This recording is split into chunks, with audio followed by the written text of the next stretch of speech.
Gadis itu langsung sadar bahwa susu yang setiap hari diberikan oleh wanita licik itu bermasalah. Namun ia tidak membongkarnya saat itu juga, hanya tersenyum menerima. Lalu dengan santai memberikannya kepada pengemis penuh bisul di depan gedung. Karena di kehidupan sebelumnya, dialah yang karena susu itu, dari seorang dewi kampus berubah jadi bahan tertawaan. Dalam hitungan bulan, tubuhnya membengkak sampai 300 kilo. Wajahnya penuh jerawat. Teman-teman menjauh darinya. Sementara sahabatnya yang dulu jelek dan gemuk, mendadak berubah jadi cantik menawan. Menggantikan posisinya sebagai gadis paling populer. Ia dulu mengira dirinya terkena penyakit aneh. Sampai kecelakaan mobil setahun kemudian baru tahu kebenaran. Ternyata semua itu ulah wanita licik itu. Karena dalam susu yang diberikannya tiap hari tersembunyi kutukan. Siapa yang meminumnya kecantikannya akan berpindah. Dan pada akhirnya hidupnya juga direnggut dengan jebakan wanita licik itu. Untungnya ia terlahir kembali sebulan sebelum kecelakaan itu. Saat ini wanita licik sudah makin cantik, tapi tetap tidak melepaskannya. Bahkan berpura-pura dermawan. Setiap hari membawa susu untuknya. Teman-teman sekelas memuji wanita licik itu cantik luar dalam. Sambil mengejek gadis itu tidak tahu malu. Awalnya gadis itu bingung bagaimana menolak. Namun mendengar ejekan teman-temannya, ia segera mendapat ide. Sengaja mengatakan ia sedang diet dan tidak mau minum susu lagi. Wanita licik langsung berpura-pura sedih.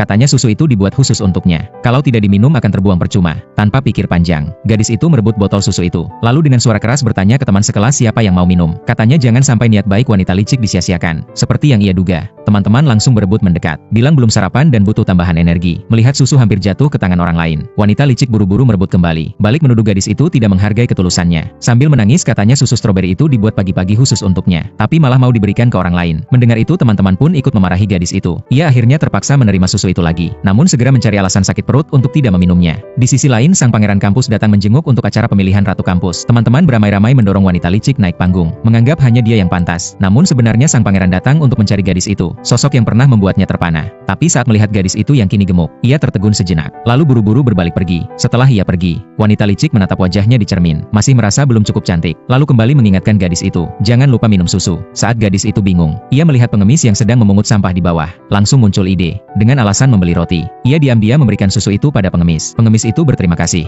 Langsung meminumnya habis. Tak lama setelah itu, gadis itu merasa wajahnya gatal. Saat bercermin ia terkejut. Jerawat di wajahnya perlahan memudar. Ternyata selama tidak meminum susu terkutuk itu, kecantikannya akan pulih sedikit demi sedikit. Ia pun segera memakai masker untuk menutupi perubahan, sambil menunggu waktu yang tepat. Di sisi lain sang pangeran melihat wanita licik masih cukup menarik. Lalu mengundangnya ikut pelatihan seminggu di perusahaan ayahnya. Mendengar kabar itu teman-teman ramai-ramai memuji. Katanya hubungan mereka berkembang pesat. Dan perusahaan ayah sang pangeran adalah penyelenggara acara itu. Mereka yakin wanita licik pasti menang. Wanita licik pun diam-diam bangga. Saat itu ia melihat gadis itu lewat. Lalu bertanya apakah ia minum susu dengan baik. Mendapat jawaban iya. Ia langsung puas. Dan memberitahu bahwa seminggu pelatihan nanti, ia akan menyuruh orang lain mengantar susu untuknya. Teman-teman pun kembali memuji wanita licik itu cantik luar dalam. Namun wanita licik memperhatikan gadis itu memakai masker. Ia sengaja mendekat pura-pura peduli. Lalu tiba-tiba mencibir mengatakan melihat wajahnya saja sudah membuat mual. Begitu kata-kata itu keluar, teman-teman justru menatap wajah wanita licik itu. Mata mereka langsung membesar kaget.